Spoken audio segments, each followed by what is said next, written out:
For the record, Josh Vittori with Nevada Bighorns Unlimited. Starting with smokeless powder, our board didn't have any opposition to the proposed regulation there. Getting into electronic triggers, we echoed some of the same concerns over disabled hunters, and it sounds like you guys are on a really good track there for taking care of them. However, there was one specificity item as far as the language as it's proposed now says any big game animal, and we were wondering should we be considering any animal or any game animal for this type of a restriction, because if it really comes down to the ethics of it, then why does it have to just be a game animal? Why shouldn't we just be looking at everything? As far as caliber and cartridge length, I'll just echo the ethics behind that. We don't have anything particular to propose for length or cartridge versus casing or anything like that, but we definitely didn't feel that certain large rounds were ethical. So, thank you. Okay, next public comment.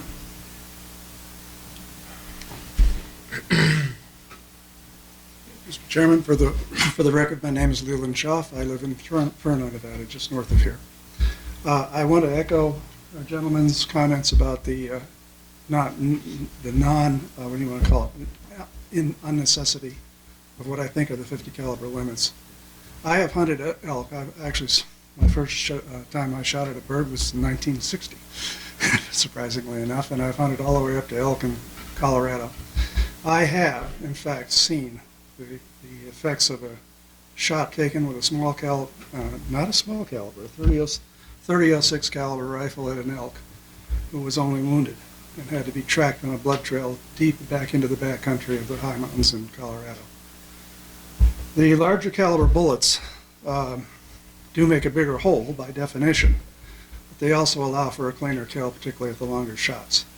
I also have seen a lot of very bad shots taken at very long ranges, which do result in wounding and unnecessary death, because ultimately the animal dies in the back wilderness of loss of blood, and it's frequently not found until sometimes days later, at which point the meat is inedible. I don't see any ethical problem whatsoever with a larger caliber bullet. The 45 caliber is a minimum for the older rifles right now, and yet you're proposing a 46 caliber as a maximum for this. This actually doesn't make a lot of sense if you think about it. And the reality of it is, those bullets are expensive. People aren't shooting them wantonly. I myself personally have never seen a BMG 50 in the field. I have shot with guys that shoot them. It's a big round. It would be an effective killing round, particularly for the large animals. I happen to agree using it to kill a squirrel is somewhat silly, but there's no question that it is an effective round on a larger animal at a larger distance.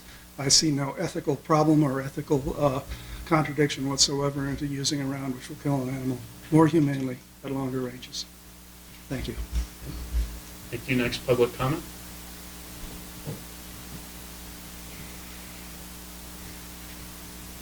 Rex Flowers, and I have to do two representations here. First one will be for the Coalition for Nevada's Wildlife. We took a position to support parts 1 and 2. And as far as the caliber cartridge part goes, we're staying neutral until we see some language come forward. That's it for their part. Now, from a personal note, I see no reason to regulate the maximum size. I know we've talked about fair chase and such. Well, there's plenty of guns out there that shoot long distance. We have a lot of our foundations. Wild Sheep Foundation this year, they put on a seminar on long-range shooting. We've had NGOs that have raffled off long-range shooting weapons. So there's, the whole thing behind long-range shooting is optics.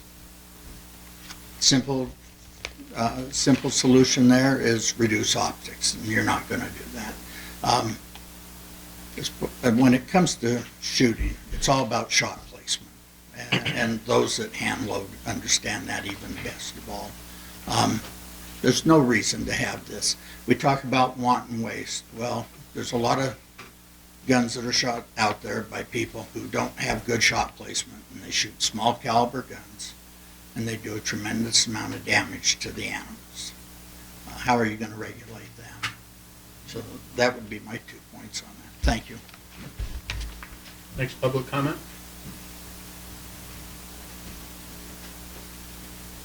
Sean Shea, just for myself. Since we're opening the door on calibers and stuff, I figured this might be a good time.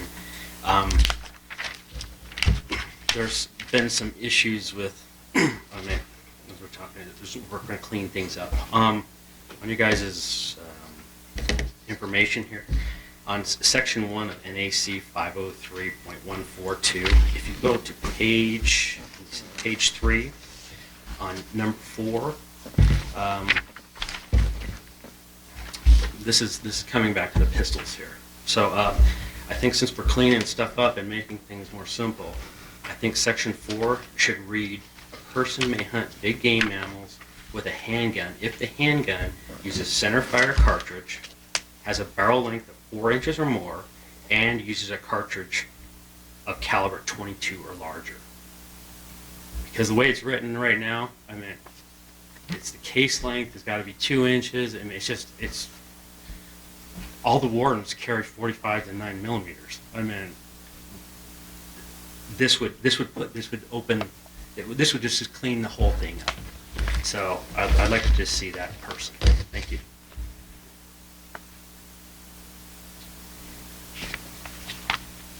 Next public comment? I'd like to comment. That's myself. For the record, Kevin Crowe, not representing any organization this time. Okay, you didn't use up, we usually don't do this, but you didn't use up your 6 minutes, so Oh, just. okay, it's going to be very I'll brief. give you- On the caliber issue, also, I would like to point out the absurdity of discussing regulations on limiting maximum caliber when we are virtually the only big western state that allows people to hunt big game with a 22 caliber rifle. Montana is .23, Wyoming's .23, Colorado's .24, and it just seems silly. I've heard lots of stories. People say, "Oh, I've shot plenty of deer with a 22-250." That's great, but the way that regulation is worded, you can take a shot at a bull elk with a 22-250. And I don't think you're going to find a single person who agrees it's right to take a shot at an animal that size with a 40 caliber varmint round. Thank you. Okay, last call for public comment. All right, seeing none, I'll bring it back to the board. I'll remind everyone that this is a workshop item, so we won't be approving anything today. But given the public input we've taken, if we want to advance this forward, I think we probably owe it to Chief Turnipseed to provide some guidance.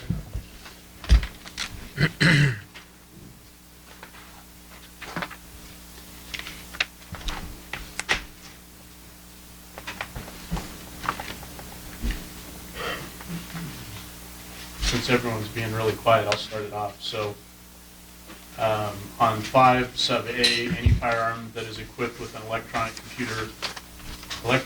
computer controlled trigger. I did have a question, Tyler, in terms of, part of, I think, what the Smart Rifle provides is the onboard ballistic computer.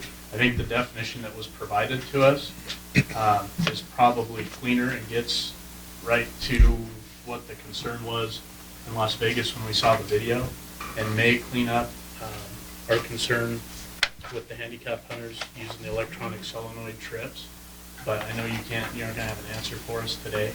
If it makes sense to use that sort of language or provide some sort of exemption for disabled sportsmen. You bet, Chairman Drew. I was madly writing. It sounded good to my ear, but can you give it to me again verbatim? Any sighting system using a computer or electronic controlled firing mechanism.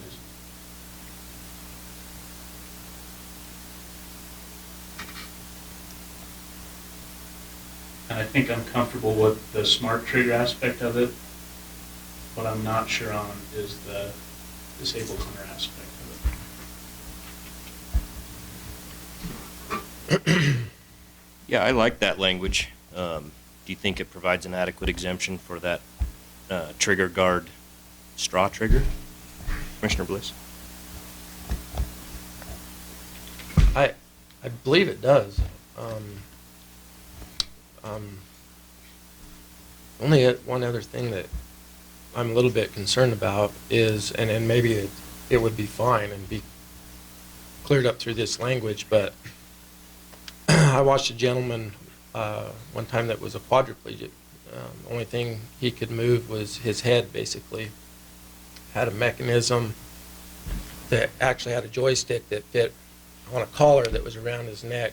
His gun set beside him, and through that joystick, it was wired to electronic actuators, and he had a video camera that actually looked through the scope to where he could see in a monitor the crosshairs. Then through that device, he could move his chin, and it would actually it would trigger the actuators, and he could actually sight his rifle in that manner. And then he actually, to fire his gun, had an alligator type clip mechanical mechanism that come around like a brake cable on a motorcycle. And when he was ready to fire, he could bite that and pull the trigger and fire his gun. With this language, the way it is, would that be illegal? It's the only way that this gentleman can actually hunt. And if we pass something that would make that illegal, it would take the small opportunity that this gentleman has to hunt right now completely away from him. I don't think so, because it sounds to me like the trigger control itself was mechanical in that scenario. Now, would it be a link between the sighting mechanism and the trigger that is the key, but they could work as long as they didn't work in combination with each other? Yeah, Chairman Drew, to Commissioner Bliss, I think that's true. Any sighting system using a computer or electronically controlled firing mechanism. I would say that language links the sighting system to an electronically controlled firing system, whereas he's actually firing the rifle with his mouth. I think it may have broken that link between the sighting system using a computer or electronically controlled firing mechanism. I'm certainly no lawyer by any stretch of the imagination, but it seems like he'd still be okay in my mind. I don't know if we'd want to get an opinion from better legal minds than mine or not, but Maybe we can once you draft a little bit of the language and look into it further. I made Harry shake his head when he said, "I'm not aware."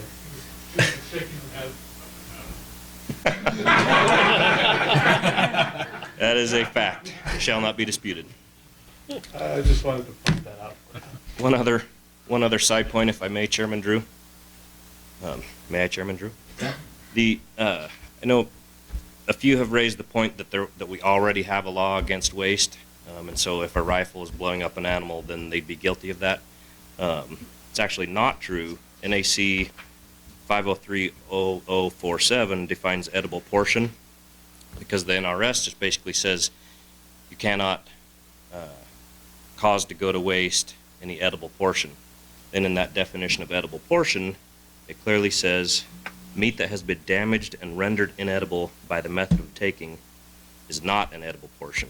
In other words, bloodshot from a rifle round is not an edible portion. So, if you shoot something with a bazooka and it totally ruins both hindquarters, you've not committed any waste violation by this definition. Does that make sense, or did I muddy that up further? No, I think that makes sense, and that was one of the questions that I had.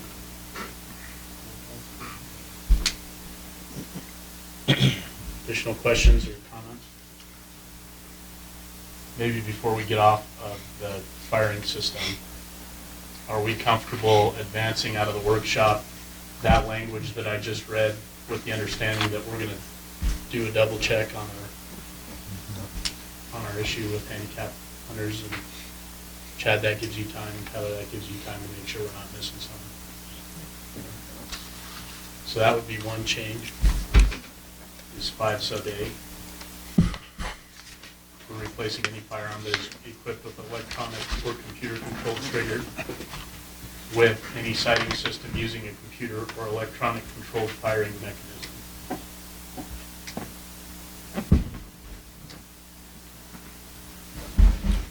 We can make sure that covers us too on the ballistic computer and all the gadgets that are on the video we saw.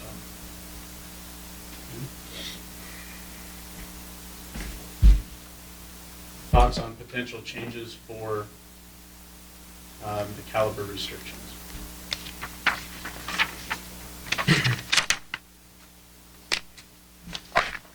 Mr. Chairman, Commissioner Young? I'll do it knowing that I won't win any friends out there from my point of view, but I am going to support Chief Turnipseed's proposed language, with the exception I could go for the casing change to 4 inches, but you know, these 50 caliber BMGs, you guys, I get it. You know, I'm a Second Amendment person, but I had a life-changing experience one time when I was working as the sheriff of Clark County, and I had a friend of mine get killed on a domestic violence call. It was the first time in my career that I responded to a call. The officer was a sergeant, actually. It was Henry Prentice, was dead on the sidewalk in front of a home that he responded to for a typical run-of-the-mill domestic violence. And the particular suspect had an AK-47, and he fired 165 rounds at the responding officers with this AK-47 military-style weapon. And at the time in 2005 in our department, and traditionally in most police departments, we didn't carry rifles. We carried a long gun. It was a 12-gauge shotgun with 4 rounds in it. Maximum caliber handgun that an officer could carry is a 45. Most carried a 9mm or a 40. And, you know, I don't know where it's going to end. You know, bigger rounds, more fighting, more killing, body armor, you know, armor-piercing bullets and rounds by the civilians, which has caused the police officers in this country, in my opinion, to start becoming military style, which I'm totally against. That's not what policing, at least in my style, should be. It's like everything else in our society. Look at the presidential race, bigger this, bigger that. I'm not for it. And if nothing else, more 50 caliber BMG rounds bought by hunters, to me, is a disgrace. To me, if you can't go out and hunt with the old 30-06 or the 270, that's not the spirit of hunting. And, you know, fair chase, you can call it what you want, but when you can kill an animal a mile away, what kind of fair chase is that? What kind of fair chase is that, really? I don't think it is, but, you know, that's my attitude, so that's where I stand. Thank you. Okay. So I'll just throw out my 2 cents on it. It seems like most of the consternation that I've heard through CAB's public correspondence that I've received is we've got a regulation that loops in a little bit more than what the weapons that really, I think, people get caught up on. And I think the 2 in particular that people balk at is the .416 Barrett, the 50 BMG. So one option would be to simply list those 2 specific calibers. I know it's probably not the most popular because we get right back into why we changed the black powder definition to begin with, but that is an option.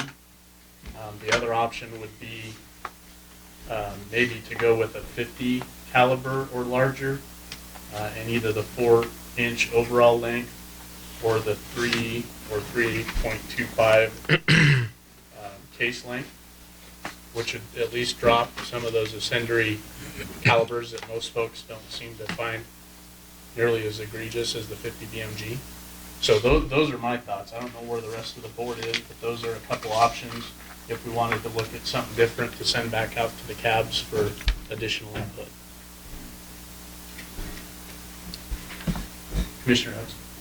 I would just like to say that I'm actually in agreement with Commissioner Young, and I defer obviously to the department and to the cab. What I was hearing is they seem to be honing in on the casing, and so I would, you know, those are a lot of them are sportsmen, are local sportsmen, and I would say maybe yes, we make a stand with casing at some mark. I don't know what that would be. Commissioner Bliss. Thank you, Chairman Drew. I too am a big Second Amendment guy. Have always supported the NRA and groups like that. And there is a purpose for every one of these calibers. is the right purpose for these extra large calibers in the hunting world? I think absolutely not. There is purposes for them. There's a lot of weapons out there that you can use to hunt with. I don't think it happens all that much. But as a sportsman myself, I don't want to be portrayed in a negative way, and maybe I would, and it wouldn't be, but I just personally would never want to use a weapon like that to harvest an animal. So I believe supporting the 3-inch case length limit would be simple and cover what we need.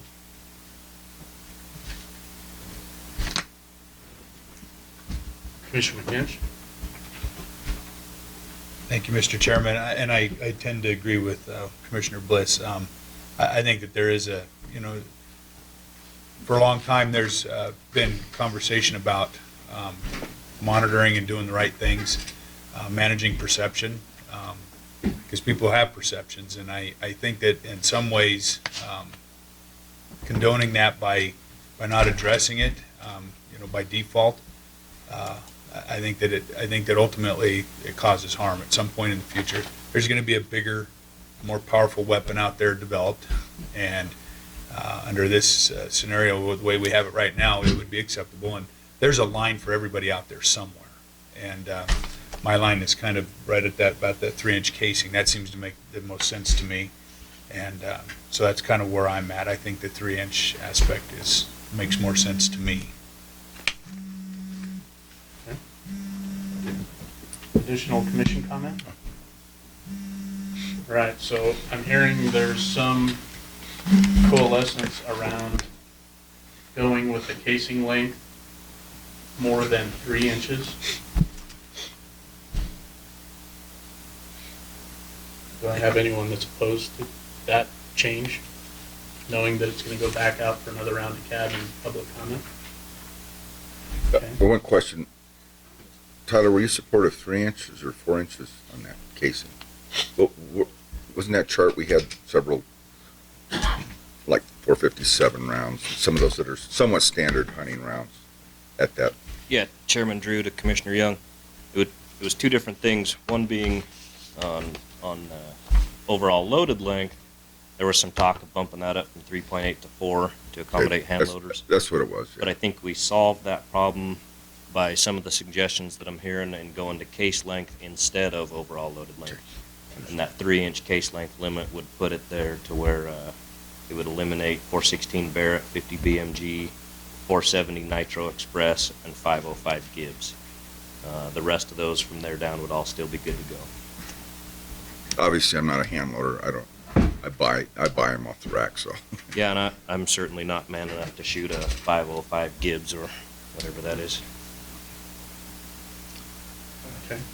Let me throw out one more suggestion while we're on this, and that would be the option of changing our minimum caliber or our maximum caliber from 46 to 50. Is anyone supportive of that change?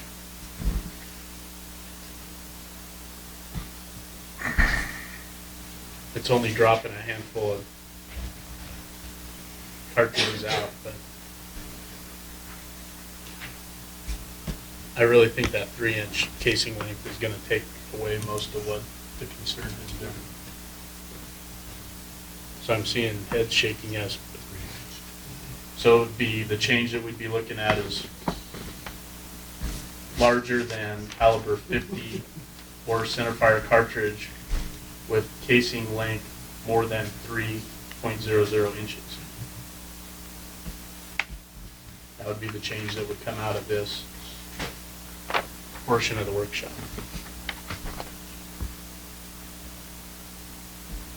Do we have consensus around that? So you'd be adding a couple more to the list that would be. So that BMG 50, would it be added?